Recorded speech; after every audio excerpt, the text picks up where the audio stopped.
શરૂઆત એક પ્રસંગથી કરું છું. નાનકડો પ્રસંગ છે. કોઈક નગરમાં રાજા પ્રભાતના સમયમાં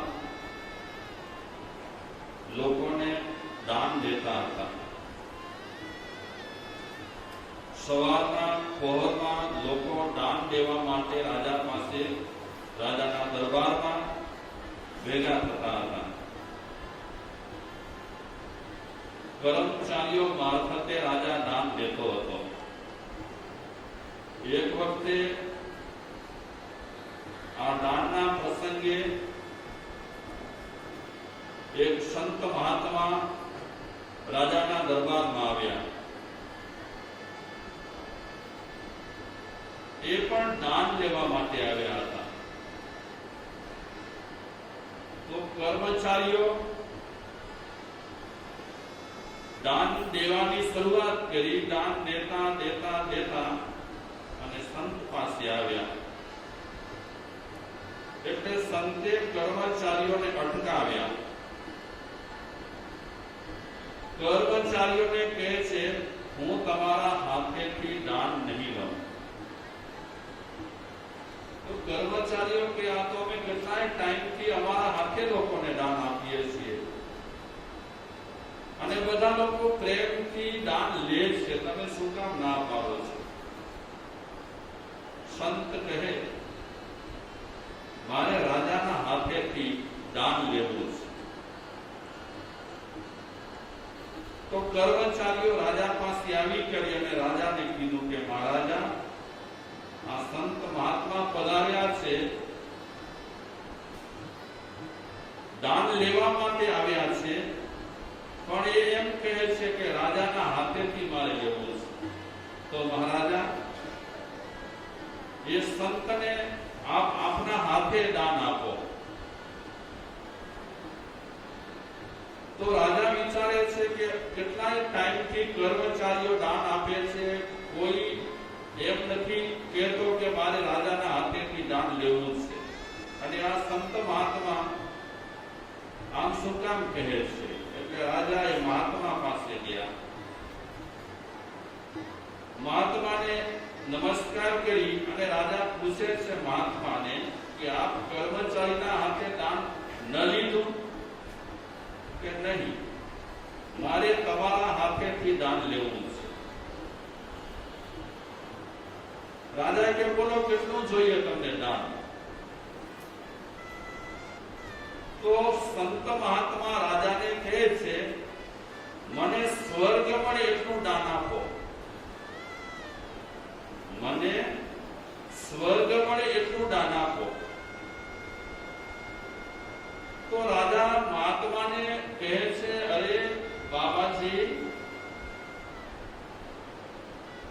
દાનથી સ્વર્ગ મળી શકે, પણ આપ એ દાનથી સ્વર્ગમાં જવા માંગો છો તો એ દાનથી સ્વર્ગ ન મળે.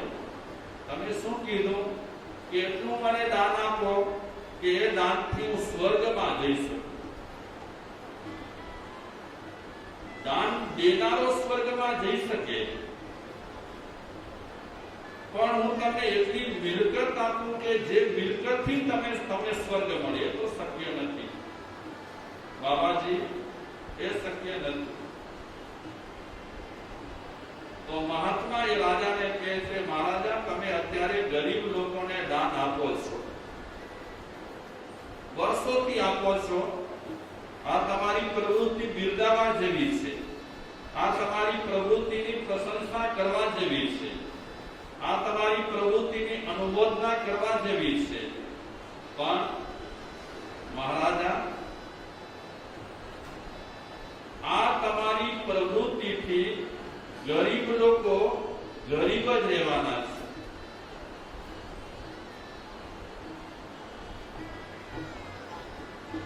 ગરીબ લોકો આ લેવાનું બંધ કરવાના નથી, અને સમય જતા તમારો ખજાનો ખાલી થઈ જશે. લોકો તો માંગવા માટે, તમે દાન દો છો એટલે લેવા માટે આવતા જ રહેશે. લોકોનો પ્રવાહ ચાલુ રહેશે લેવા માટે. માંગણ વૃત્તિ એ રહેશે.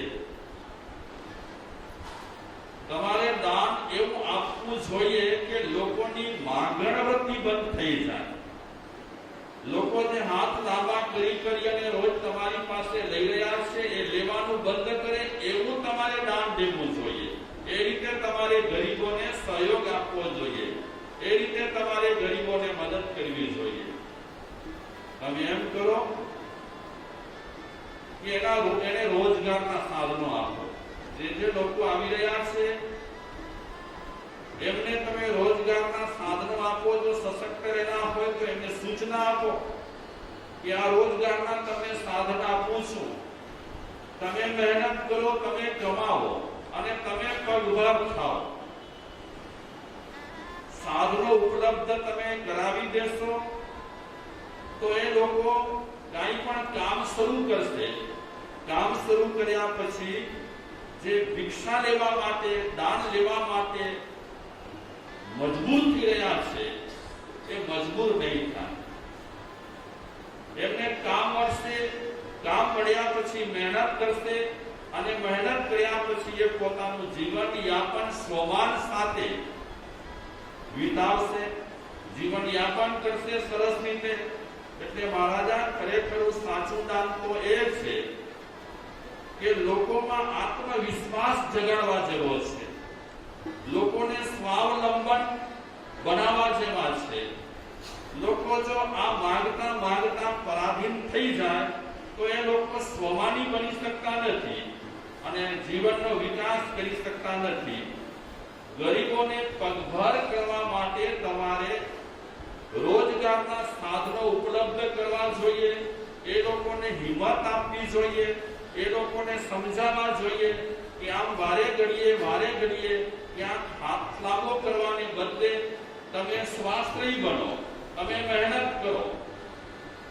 એ રીતે તમે ગરીબોને સમજાવશો, એ રીતે ગરીબોને તમે લાઈન દોરી આપશો તો ગરીબાઈ પણ ટળશે અને લોકોની માંગણ વૃત્તિ પણ ઘટશે.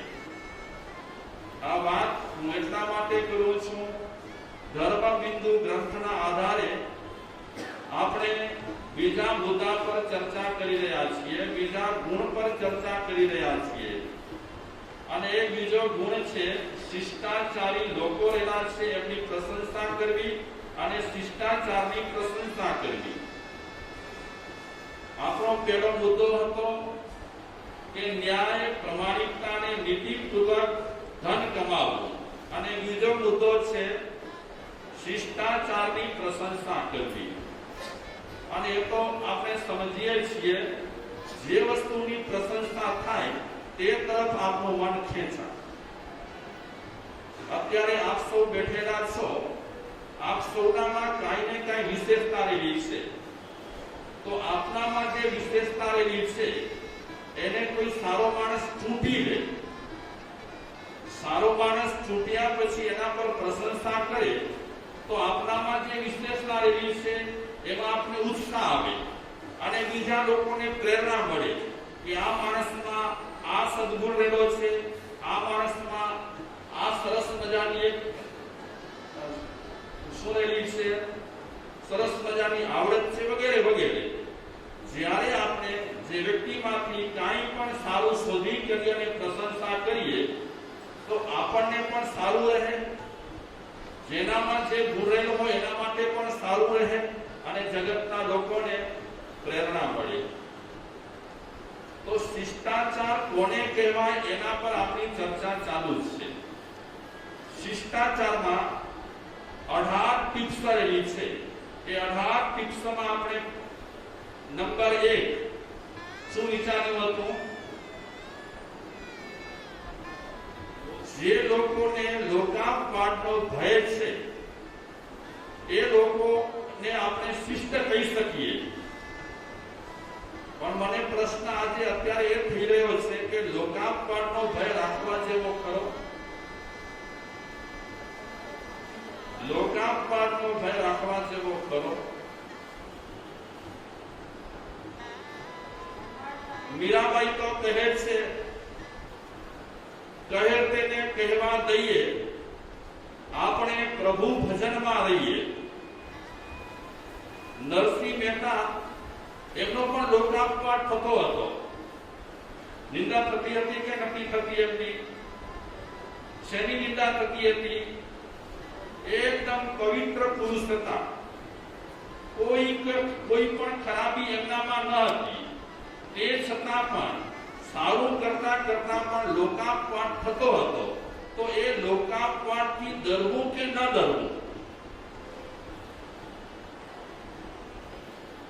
શ્રી રામ લોકાપવાદથી ડરી ગયા અને સીતાજીનો ત્યાગ કર્યો. તો એમણે સારું કર્યું કે ન કર્યું? એમણે બરાબર કર્યું કે ન કર્યું? અગર શ્રી રામે બરાબર કર્યું હોય તો મીરાબાઈને આમ શું કામ બોલવું જોઈએ કે કહે તેને કહેવા દઈએ, આપણે પ્રભુ ભજનમાં રહીએ? તો પ્રશ્ન આપણો એ છે કે લોકાપવાદથી ડરવા જેવું ખરું કે નહીં? ખરું કે નહીં? નરસિંહ મહેતાની ટીકા થતી હતી. શેની ટીકા થતી હતી? એ નિમ્ન કક્ષાના લોકોની વચ્ચે બેસી કરીને ભજન ગાતા હતા, કીર્તન કરતા હતા, પ્રભુ ભક્તિ કરતા હતા. તો લોકો અપવાદ બોલતા હતા. તે રીતે નામદેવ પણ લોકોની વચ્ચે બેસી કરી, એવા લોકોની વચ્ચે બેસી કરી અને જ્યારે કીર્તન કરતા હતા ત્યારે લોકો અપવાદ બોલતા હતા, નિંદા કરતા હતા. તો એનાથી નામદેવ ડર્યા નથી, નરસિંહ મહેતા ડર્યા નથી, મીરાબાઈ ડર્યા નથી. નથી ડર્યા તો એમણે બરાબર કર્યું છે. અગર આપણે કહીશું કે બરાબર કર્યું છે તો આ શિષ્ટાચારમાં જે આપણે ટિપ્સ વિચારી રહ્યા છીએ એમાં ગડબડ થાય છે કાંઈ? પણ ગડબડ નથી થતી, બરાબર છે. આપણે સારું કરતા હોઈએ, આપણા આત્મ વિકાસ માટે આપણે કોઈ પણ પ્રવૃત્તિ કરતા હોઈએ અને લોક અપવાદ થાય તો એ લોક અપવાદથી ગભરાવા જેવું નથી. ગભરાવા જેવું શેનાથી છે? આપણે ખોટું કરતા હોઈએ, આપણે ખરાબ કરતા હોઈએ, આપણને નુકસાની થાય, બીજાને નુકસાની થાય, એવું આપણે કરતા હોઈએ ને લોક અપવાદ થાય તો એ લોક અપવાદથી ડરવા જેવું છે. મીરાબાઈ ખરાબ કરતા ન હતા. મીરાબાઈ પ્રભુની ભક્તિ કરતા હતા. મીરાબાઈ કોઈ મર્યાદાઓ તોડી કરી, જીવનની વિકાસની મર્યાદાઓ તોડી કરી અને કોઈ પ્રવૃત્તિ કરતા ન હતા. તો મીરાબાઈ સમજતા હતા કે લોકો છે, હા મારામાં તૂટી રહી હોય તો ચોક્કસ ગભરાવા જેવું છે. અગર હું ખરાબ કરતી હોઉં તો ચોક્કસ એ લોકોની વાત ધ્યાનમાં રાખવા જેવી છે. પણ હું ખરાબ તો કઈ કરતી નથી. અગર જો હું ખરાબ કઈ કરતી ન હોઉં અને લોકો મારા વિશે જસાતું બોલતા હોય તો મને બિલકુલ લોકોનો ભય નથી, મને બિલકુલ ડર નથી. અને એટલે બે ધડક મીરાબાઈએ શું કીધું? જેને કહેવું હોય એ બધાને કહેવાની છૂટ છે. અમે તો શેમાં રહીશું? અમે તો ભગવાનના ભજનમાં રહીશું. તો એ બનાવ બન્યો નરસિંહ મહેતા માટે અને એવી ઘટના ઘટી નામદેવ માટે. તો આ પરિસ્થિતિમાં આ બધા પવિત્ર પુરુષો રહેલા હતા. કાંઈ પણ ખરાબ કામ કરે એ સ્વપ્ને પણ એ વિચારતા ન હતા. સ્વપ્ને પણ જે લોકો ખરાબ કામ માટે વિચારતા ન હોય અને એ માણસો પ્રભુ ભજનમાં કેટલીક મર્યાદાઓ રહેલી હોય સમાજની, કે જે સાવ બિનઉપયોગી મર્યાદાઓ રહેલી હોય, એ મર્યાદાઓ તોડી કરી અને કદાચ આમ કરતા હોય તો એ લોકાપવાદનો ભય રાખવાની કોઈ જરૂર નથી. ટિપ્સમાં નંબર 2 શું વિચાર્યું આપણે?